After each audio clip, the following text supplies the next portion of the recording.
বজ্রপাত গাছপালা বা বিদ্যুতের খুঁটির নিচে আশ্রয় নেওয়া যাবে না।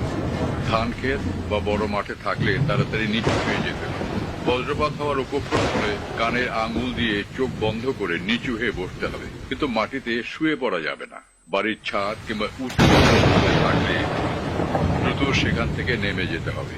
বজ্রপাতের সময় বাড়িতে থাকলে জানালার কাছাকাছি থাকা যাবে না। বজ্রপাত ও ঝড়ের সময় বাড়ির ধাতব কল, সিঁড়ির রেলিং, ধাতব রেলিং, এমনকি ল্যান্ডলাইন টেলিফোনও স্পর্শ করা যাবে না। বজ্রপাতের সময় বৈদ্যুতিক সংযোগযুক্ত যেমন টিভি, ফ্রিজ, কম্পিউটার জাতীয় যন্ত্রপাতি সুইচ বন্ধ করে এগুলোর প্লাগ খুলে ফেলতে হবে।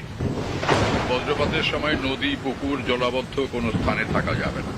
কয়েকজন মিলে খোলা কোনো স্থানে থাকাকালীন সময় বজ্রপাত শুরু হলে প্রত্যেককে 50 থেকে 100 ফুট দূরে সরে যেতে হবে। সময় চামড়ার ভেজা জুতা বা খালি পায়ে থাকা খুবই বিপজ্জনক। এই সময় বিদ্যুৎ অপরিবাহী রাবারের জুতো ব্যবহার করতে হবে।